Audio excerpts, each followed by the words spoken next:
बघा, नवीन पॉइंट आहे अंकेक्षण कागदपत्रे. म्हणजेच काय, ऑडिट करत असताना म्हणजेच हिशोब तपासणी करीत असताना अंकेक्षकाला काही कागदपत्रे जतन करावी लागतात, गोळा करावी लागते, काही कागदपत्रांची मागणी करावी लागते किंवा हिशोब तपासणीच्या कामामध्ये ज्या कागदपत्रांची जमवाजमव करावी लागते अंकेक्षकाला किंवा त्याच्या कर्मचाऱ्यांना, त्या कागदपत्रांना आपण अंकेक्षण कागदपत्रे असं म्हणणार आहोत. तर त्याचा त्यांनी व्याख्या किंवा अर्थ दिलेला आहे या ठिकाणी, की त्यांनी असं सांगितलंय, प्रत्यक्षात हिशोब तपासणी करत असताना, म्हणजे प्रत्यक्षात हिशोब तपासणी करीत असताना, असं हे शब्द नको होता, करत असताना अंकेक्षण आणि त्याच्या कर्मचारी यांनी बरीच माहिती कागदपत्रे जमवलेली असतात. या माहिती व कागदपत्रांना म्हणजेच या दस्तऐवजांना अंकेक्षण कागदपत्र असं म्हटलं जातं. साधं सरळ सांगते की हिशोब तपासणीच्या कामामध्ये अंकेक्षक व त्याचे कर्मचारी अनेक माहिती कागदपत्रे दस्तऐवज जमा करतात. ही कागदपत्रे दस्तऐवज म्हणजेच अंकेक्षण कागदपत्रे होय, असं त्याचा अर्थ आहे. आता ही कागदपत्रे किंवा ही कागदपत्रे कशासाठी जमा केली जातात, की अंकेक्षणाचं काम चांगलं व्हावं, म्हणजे हिशोब तपासणी चांगली व्हावी, भावी काळासाठी संदर्भ उपलब्ध राहावा म्हणून ज्या व्यवसाय संस्थेचा अंकेक्षक हिशोब तपासणी करीत असतो किंवा अंकेक्षण करीत असतो, त्या व्यवसाय संस्थेची कागदपत्रे अंकेक्षक गोळा करतो. तर आता ही कोणकोणती कागदपत्रे असतात, की अंकेक्षण कागदपत्रांमध्ये कशा कशाचा समावेश होऊ शकतो, तर त्यातली काही महत्वाची जी कागदपत्रे आहेत ती या ठिकाणी मी तुम्हाला दाखवणार आहे. तेरीज पत्रक म्हणजेच काय? Balance sheet. अरे वा, अजून कोणाच काय वेगळं उत्तर?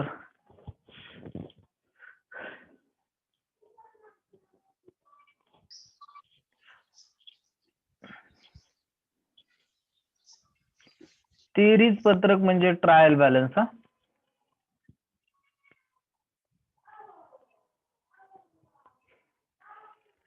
त्याच्यानंतर महत्वाच्या खात्यांचे काही बाक्या असतील, काही अकाउंट जर इम्पॉर्टंट असतील तर त्याच्या बाक्या म्हणजे बॅलन्स, म्हणजे आपण balance, opening balance, closing balance जे आहेत ते बॅलन्स असतील.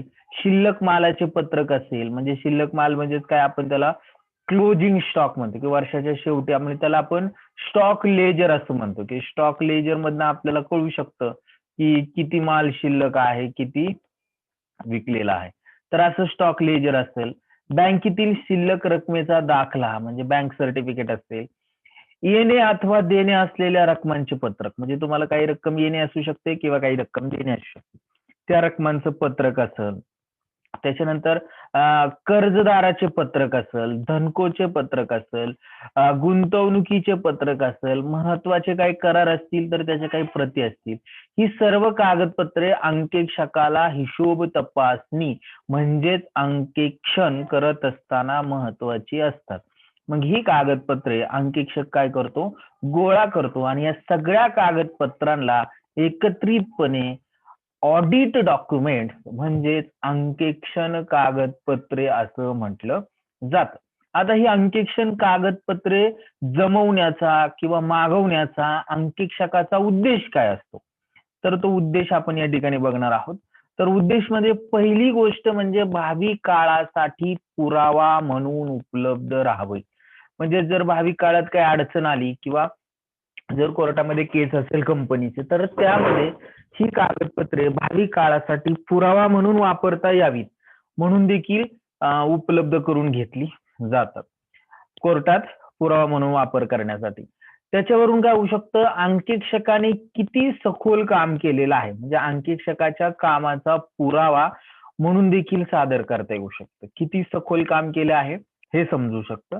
त्यानंतर नेक्स्ट, अंकेक्षण अहवालात केलेल्या जी निवेदन आहेत किंवा ज्या बाबींचा अंकेक्षण अहवालात समावेश केलेला आहे ते या कागदपत्रांच्या आधारेच केला जातो. म्हणजे तेरीज पत्रक असेल, बॅलन्स शीट असेल, प्रॉफिट अँड लॉस अकाउंट असेल, ट्रेडिंग अकाउंट असेल, स्टॉक लेजर असेल, डेटर्स अकाउंट असेल, क्रेडिटर्स अकाउंट असेल, या सगळ्या दस्तऐवजांच्या आधारेच ऑडिट केलं जातं आणि ऑडिट रिपोर्ट तयार केला जातो. म्हणजे ऑडिट रिपोर्टशी अप्रत्यक्ष प्रत्यक्षरित्या ऑडिट डॉक्युमेंट रिलेटेड असतात.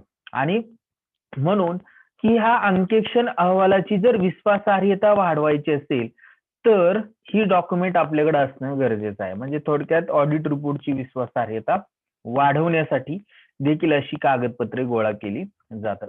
पुढच्या वर्षीच्या अंकेक्षणात ही कागदपत्रे हिशोब तपासणीच्या कर्मचाऱ्यांना सहाय्यभूत ठरतात. म्हणजेच काय की जर पुढल्या वर्षी जर ऑडिट करायचं असेल तर त्या ऑडिटच्या कामामध्ये ही अंकेक्षण जी कागदपत्रे आहेत ती त्यांच्या अंकेक्षकाच्या कर्मचाऱ्याला किंवा अंकेक्षकाला काय होतात, सहाय्यभूत ठरतात. आणि पुढं त्यांनी शेवट असं सांगितलंय की या कागदपत्रांच्या आधारे अंकेक्षकाला कर्मचाऱ्यांच्या कामावर नियंत्रण देखील ठेवता येतं. म्हणजे अंकेक्षकाच्या हाताखाली किंवा त्याच्या नियंत्रणाखाली जे कर्मचारी काम करत असतात त्या सर्व कर्मचाऱ्यांच्या कामावर नियंत्रण ठेवण्यासाठी ही कागदपत्रे महत्वाची आहेत. म्हणजे हे अंकेक्षण कागदपत्राचं थोडक्यात उद्देश आहे. तर एक शॉर्ट नोटला विचारला जाऊ शकतो हा प्रश्न, म्हणून मी तुम्हाला या ठिकाणी थोडक्यात सांगण्याचा प्रयत्न केलेला आहे. अंकेक्षण कागदपत्रे. पुढे जायचं का? समजतंय ना सर्वांना? ओके, चला पुढे पहा, अंतर्गत नियंत्रण. आता हे जे कन्सेप्ट आहे याच्यावर थोडंसं IMP म्हणजे IMPच आहे, कारण की याच्यावर बऱ्याचशा वेळा परीक्षा पत्रिकेत प्रश्न विचारला जातो की अंतर्गत नियंत्रण म्हणजे काय, अंतर्गत नियंत्रण प्रणाली म्हणजे काय असतं वगैरे वगैरे. तर ते आपण आता समजून घेणार आहोत की व्यवसायामध्ये अनेक कार्य चाललेली असतात. अनेक कार्य म्हणजे काय की खरेदी असेल, विक्री असेल, उत्पादन असेल, बरोबर, विपणन असेल, की अशी अनेक कार्य चाललेली असतात. आणि या कार्य करत असताना अंकेक्षणाला ही सगळी कार्य उत्पादन म्हणजे व्यवसायाला प्रोडक्शनशी रिलेटेड असतात, उत्पादनाशी रिलेटेड असतात. आणि जर उत्पादन घ्यायचं असेल तर ही जी कार्य आहे ती केल्याशिवाय कोणत्याही व्यवसाय संस्थेला उत्पादन घेता येणार नाही. म्हणजे तुम्हाला कच्चा माल खरेदीच करावा लागेल, पक्का झालेला माल विक्रीच करावा लागेल. त्याच्यानंतर वेगवेगळे विभाग असतील, त्याचे खरेदी विभाग असेल, विक्री विभाग असेल, तर त्या विभागाचा जो खर्च आहे तो खर्च तुम्हाला करावाच लागणार आहे. म्हणजे थोडक्यात काय, जर उत्पादन घ्यायचं असेल तर ही सगळी कामं व्यवसाय संस्थेला करावी लागतात. आणि या कामांवर नियंत्रण असावं या दृष्टिकोनातून जी प्रणाली विकसित केलेली असते व्यवसाय संस्थेने, म्हणजे खरेदी विभाग, त्याच्यानंतर विक्री विभाग, त्याच्यानंतर उत्पादन विभाग. आता जर खरेदी विभागाने जो कच्चा माल खरेदी केलाय तो उत्पादन विभागाकडे पाठवणार, उत्पादन विभागाने जो फिनिश गुड केलाय तो विक्री विभागाकडे पाठवणार, आणि विक्री जितकी विक्री झाली त्या विक्रीच्या आधारावर किती माल खरेदी करायचा पुढच्या वेळेस याची माहिती हा विक्री विभाग कोणाला पाठवणार आहे? खरेदी विभागाला पाठवणार. म्हणजे थोडक्यात काय, माहितीचं आदान प्रदान ह्या प्रत्येक विभागात करावं लागतं. प्रत्येक विभागाचा जो खर्च आहे हा सगळा एकत्रित केला तर तो असतो उत्पादन खर्च, त्याला आपण प्रोडक्शन कॉस्ट असं म्हणतो. आणि या प्रोडक्शन कॉस्ट मध्ये, या उत्पादन खर्चामध्ये तो खर्च म्हणजे जो उत्पादन खर्च आहे तो खर्च कमी व्हावा किंवा त्या उत्पादन खर्चामध्ये घट कशी करता येईल या दृष्टिकोनातून एक नियंत्रण प्रणाली प्रस्थापित केलेली असते व्यवसाय संस्थेमध्ये, की जे खरेदी विभागाचे जे कार्य आहे ते उत्पादन विभागाशी निगडीत आहे. म्हणजे खरेदी विभागाचं नियंत्रण उत्पादन विभागावर, उत्पादनाचं विक्री, विक्रीचं खरेदी, असं अप्रत्यक्षरित्या काय केलेलं असतं, स्ट्रक्चर केलेलं असतं. आणि ही जी प्रणाली आहे यालाच अंतर्गत नियंत्रण प्रणाली असं म्हटलं जातं. तर त्यांनी ते सांगितलंय की व्यवसायामध्ये उत्पादन, खरेदी, विक्री, वितरण अशा अनेक विभागांमध्ये अनेक प्रक्रिया कराव्या लागतात. आणि यामध्ये सर्व प्रकारच्या प्रक्रियांवर कमीत कमी उत्पादन खर्च ठेवण्याचा प्रयत्न केला जातो. उत्पादन खर्च कमी करून, म्हणजे हा जो उत्पादन खर्च आहे तो कमी करून उत्पादन क्षमता म्हणजेच काय, प्रोडक्शन कॅपॅसिटी इन्क्रीज करण्याचा म्हणजेच वाढवण्याचा जास्तीत जास्त प्रयत्न करून जास्तीत जास्त मोबदला म्हणजेच प्रॉफिट मिळवण्याचा कोणतीही व्यवसाय संस्था प्रयत्न करत असते, किंवा ती व्यवसाय संस्था जास्तीत जास्त प्रॉफिट मिळावं या उद्दिष्टाने स्थापन झालेली असते. या प्रयत्नातून व्यवसायाची आर्थिक स्थितीही सुधारते आणि व्यवसायाला आपली उद्दिष्ट साध्य करता येतात. तर ही उद्दिष्ट साध्य करण्यासाठी जी प्रणाली विकसित केली जाते त्याला आपण अंतर्गत प्रणाली असं म्हणू. तर त्यांनी तेच सांगितलंय की हे सगळं कशामुळे शक्य होऊ शकतं, की हे सगळं एकच मिनिट मी झूम करतो. हे सगळं तुमचं कशामुळे शक्य होऊ शकतं, तर तुमच्याकडे जर इंटरनल कंट्रोल जर चांगला असेल व्यवसायावर, हे सगळं शक्य करण्याकरिता एक प्रभावी अंतर्गत नियंत्रण जरुरीचं असतं, म्हणजे इंटरनल कंट्रोल आवश्यक असतं. तर हे जे इंटरनल कंट्रोल आहे याची व्याख्या काय आहे ते आता आपण बघूया. तर सर्वांनी मला 1-2 मिनिटं वेळ द्या. व्याख्या, अंतर्गत नियंत्रणाची व्याख्या आपल्याला अभ्यासायची आहे. काय व्याख्या आहे ते बघूया. तर 1-2 व्याख्या दिलेल्या आहेत. तर पहिली म्हणजे व्यवसायातील वित्तीय तसेच प्रशासकीय माहितीची विश्वासार्हता. बघा, व्यवसायामध्ये वित्तीय म्हणजे फायनान्शियल जी इन्फॉर्मेशन असेल, प्रशासकीय म्हणजे ऍडमिनिस्ट्रेटिव्ह जी इन्फॉर्मेशन असेल, यांची विश्वासार्हता, तंतोतंतपणा यांच्यामध्ये विश्वासार्हता तंतोतंतपणा राखणे, संपत्तीची सुरक्षितता टिकविण्याकरिता प्रस्थापित केलेल्या पद्धतीला किंवा योग्य रीतीने प्रस्थापित केलेल्या पद्धतीला किंवा चालवण्यात आलेल्या प्रक्रियेला आपल्याला काय म्हणता येईल, अंतर्गत नियंत्रण असे म्हणता येईल. त्यांनी तेच सांगितले व्याख्येमध्ये, व्यवसायातील वित्तीय तसेच प्रशासकीय माहितीची विश्वासार्हता व तंतोतंतपणा राखणे, संपत्तीची सुरक्षितता टिकवण्यासाठी प्रस्थापित केलेली पद्धत योग्य रीतीने चालवण्याकरता ज्या प्रक्रियेचा अवलंब केला जातो त्या संपूर्ण प्रक्रियेला अंतर्गत नियंत्रण असं म्हटलं जातं. आता डब्ल्यू बिग नावाचे एक तज्ञ आहेत, त्यांनी एक व्याख्या दिलेली आहे. त्यांनी काय सांगितलेलं आहे की व्यवसायाचा कारभार चालवण्यासाठी म्हणजे व्यवसाय चालवण्यासाठी थोडक्यात काय केलं जातं, व्यवस्थापक जे मंडळ आहे म्हणजे संचालक मंडळ आहे त्यांनी घालून दिलेली आर्थिक व इतर प्रकारची नियंत्रणाची पद्धती म्हणजे, बघा, व्यवस्थापनाने घालून दिलेली आर्थिक व इतर प्रकारच्या नियंत्रणाची पद्धती म्हणजे अंतर्गत नियंत्रण किंवा त्याला नियमन असं म्हणता येईल. यात अंतर्गत तपासणी, अंतर्गत अंकेक्षण व इतर नियमन प्रकारांचा समावेश होतो. हे खूप वाक्य महत्वाचं आहे. याच्यामध्ये इंटरनल तपासणी म्हणजे इंटरनल ऑडिट किंवा अंतर्गत तपासणी, अंतर्गत अंकेक्षण व इतर नियमन प्रकारांचा समावेश होतो. तर ही त्याची व्याख्या आहे.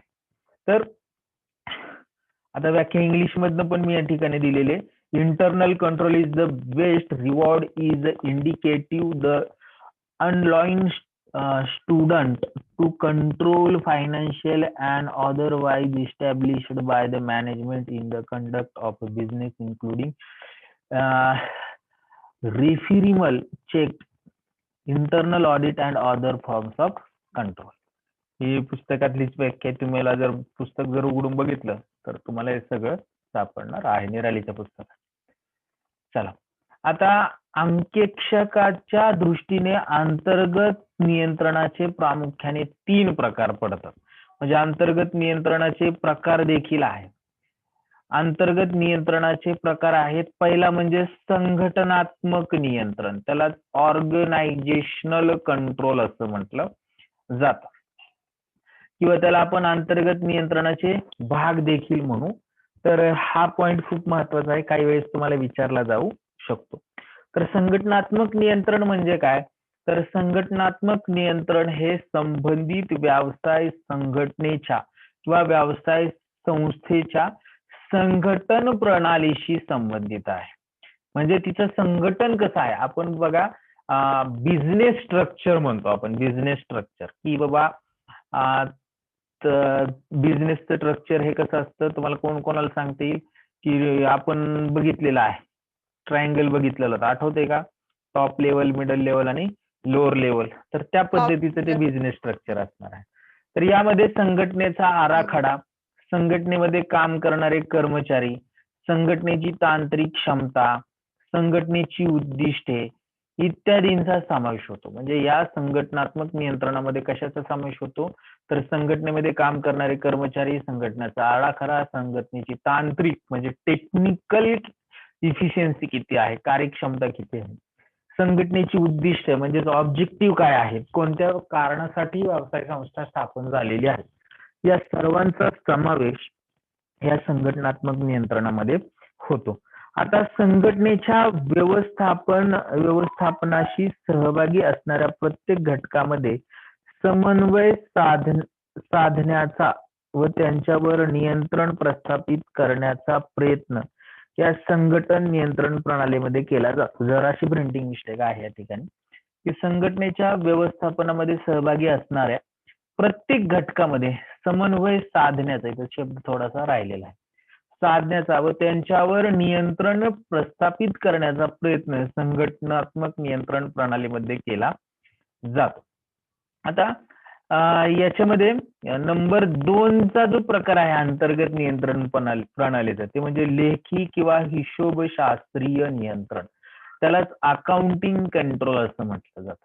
आता कोणत्याही व्यवसायामध्ये इतर नियंत्रणाबरोबरच हिशोब म्हणजे व्यवहार झाला, व्यवहाराचे रेकॉर्ड करणे म्हणजेच हिशोब ठेवणे, आणि हे हिशोबशास्त्रीय नियंत्रण किंवा अशा हिशोबाचे जे लेखे आहेत त्या लेख्यांवर नियंत्रण असणं आवश्यक आहे. या नियंत्रणामुळे आर्थिक व्यवहारांवर नियंत्रण राहते, की कुठेही अफरातफर होऊ शकत नाही. म्हणजे नियंत्रणावर, आर्थिक व्यवहारावर नियंत्रण राहून अफरातफर करण्यास संधी मिळत नाही. असं लेखी नियंत्रण पुढील अशा लेखी नियंत्रणामध्ये म्हणजेच हिशोबशास्त्रीय नियंत्रणामध्ये पुढील कार्याचा समावेश होतो. तर याच्यामध्ये कोणती कार्य असतात हिशोबशास्त्रीय नियंत्रणामध्ये? त्याच्यामध्ये नंबर फर्स्ट म्हणजे लेखे लिहिण्याची योग्य पद्धती प्रस्थापित करणे. म्हणजे तुम्ही जे अकाउंट आहे ते अकाउंट रायटिंगची जी सिस्टीम आहे ती काय करायची, योग्य पद्धतीने म्हणजे ऍप्रोप्रिएट, व्यवस्थित आपल्याला ऍप्लिकेबल असणारीच अकाउंटिंग रायटिंगची सिस्टीम अडॉप्ट करायची. तर हा पहिला आहे. त्याच्यानंतर संबंधित सर्व दस्तऐवज व कागदपत्रे योग्य रीतीने जपून ठेवणे. म्हणजे हिशोबाशी संबंधित असणारे सर्व दस्तऐवज आणि त्याची कागदपत्र ही योग्य रीतीने जपून ठेवणे हे हिशोबशास्त्रीय नियंत्रणामध्ये करावं लागतं. देन आफ्टर सर्व व्यवहारांची अधिकृतपणे कारवाई करणे. म्हणजे जे काही व्यवहार झालेले असतील त्या सर्व व्यवहारांची अधिकृतपणे कार्यवाही म्हणजे काय, की त्यांच्या अधिकृतपणे नोंद करणे. काय करणे? नोंद करणे. म्हणजे परचेस असतील तर परचेस नोंद, विक्री असेल तर विक्रीची नोंद, खर्च असेल तर खर्चाची, जर इन्कम असेल तर त्याची नोंद करणे. तर हे सर्व याच्यामध्ये करावं लागतं. देन आफ्टर लेखी लिहिल्यानंतर म्हणजे लेखी लिहिल्यानंतर, आता इथं थोडस प्रत्येक ठिकाणी असणार आहे, लेखी लिहिल्यानंतर त्याची योग्य तपासणी करण्याची व्यवस्था करणे आणि सगळ्यात शेवटी अंकेक्षणास ऑडिट मध्ये सहाय्य करणे हे देखील या हिशोबशास्त्रीय नियंत्रणाचं मुख्य उद्दिष्ट असणार आहे. थोडक्यात त्यांनी असं सांगितलेलं आहे की व्यवसायातील, बघा आता या ठिकाणी थोडासा अर्थ त्यांनी सांगितलेला आहे. हिशोबशास्त्रीय नियंत्रण म्हणजे काय, तर व्यवसायातील अधिकृत आर्थिक व्यवहारांची ताबडतोब तंतोतंत व शास्त्रोक्त पद्धतीने हिशोबाच्या पुस्तकात नोंद करण्याच्या विविध प्रक्रियांना लेखा नियंत्रण प्रक्रिया असं म्हणतात. बघा अतिशय सरळ सोप्या भाषेत सांगितलेलं आहे त्यांनी की व्यवसायातील अधिकृत आर्थिक व्यवहारांचे, अधिकृत म्हणजे अनधिकृत नाही, की जे व्यवहार व्यवसायाला करणं गरजेचं आहे अशा अधिकृत आर्थिक व्यवहारांची ताबडतोब लगेचच तंतोतंत व शास्त्रोक्त पद्धतीने म्हणजे हिशोबशास्त्राच्या नियमांचं पालन करून हिशोब पुस्तकात नोंद करण्याच्या विविध प्रक्रियांना काय म्हणायचं, लेखा नियंत्रण असं म्हणायचं आहे. याच्यामध्ये पुढील बाबींना विशेष महत्व दिलं जातं. तर त्या बाबी कोणत्या, तर हिशोबाची नोंद ठेवत असताना द्विनोंद पद्धत म्हणजे डबल एंट्री अकाउंटिंग सिस्टीमचा अवलंब करणे आणि हिशोब लिहिणे. म्हणजे डबल एंट्री अकाउंटिंग सिस्टीमच त्या ठिकाणी अडॉप्ट करणे. त्याचबरोबर व्यवहार घडल्याबरोबर योग्य पद्धतीने त्याची त्वरित नोंद करणे, संपूर्ण व्यवहाराचा अधिकृत पुरावा, त्यालाच आपण सोर्स डॉक्युमेंट म्हणतो. म्हणजे खरेदी जर व्यवहार केलेला असेल खरेदीचा, तर खरेदीची पावती हे त्याचं सोर्स डॉक्युमेंट आहे. तर याचा अधिकृत पुरावा उपलब्ध करून घेण्याची व्यवस्था करणे. त्यानंतर प्रत्येक अधिकृत दस्तऐवजाची योग्य प्रकारे नोंद करून व तो जपून ठेवण्याची, त्याला अनुक्रमांक देण्याची व्यवस्था करणे. तर हे जे आहे ते हिशोबशास्त्रीय नियंत्रण ठेवत असताना, हिशोब ठेवत असताना काळजी घेण्याचे किंवा महत्वाच्या काही बाबी आहेत की ज्या आपण काळजीपूर्वक केल्या पाहिजेत. आणि सगळ्यात शेवटचा म्हणजे काय की अंतर्गत नियंत्रणामधला सगळ्यात शेवटचा प्रकार आहे तो म्हणजे प्रशासकीय नियंत्रण. प्रशासकीय नियंत्रण, त्यालाच ऍडमिनिस्ट्रेटिव्ह कंट्रोल असं म्हटलं जातं.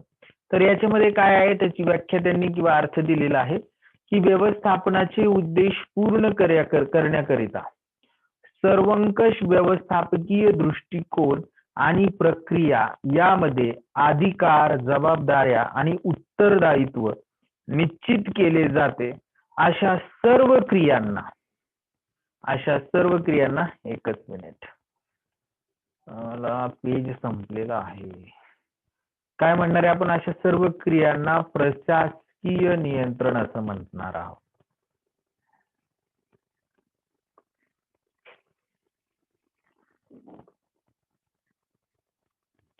अशा सर्व क्रियांना प्रशासकीय नियंत्रण असं म्हटलं जातं. यामध्ये कशाचा समावेश होतो? तर यामध्ये श्रम विभागणी तत्वानुसार कामाची जबाबदारी व्यक्तींमध्ये वाटून दिली जाते. मग आता ह्या व्यक्तींची नेमणूक करताना त्या व्यक्तीस दिले जाणारे अधिकार, जबाबदारी याचा देखील विचार केला जातो. तर ह्या सगळ्याचा समावेश या अंतर्गत नियंत्रणामध्ये केला जातो. तर हे जे आहे अंतर्गत नियंत्रणाचे आपण आता जे बघितले हे 3 प्रकार आहेत की हे तुम्हाला जर शॉर्ट नोटला किंवा जर मोठा प्रश्न जर विचारला तर तुम्हाला हे लिहिता आले पाहिजे. जमेल का सर्वांना?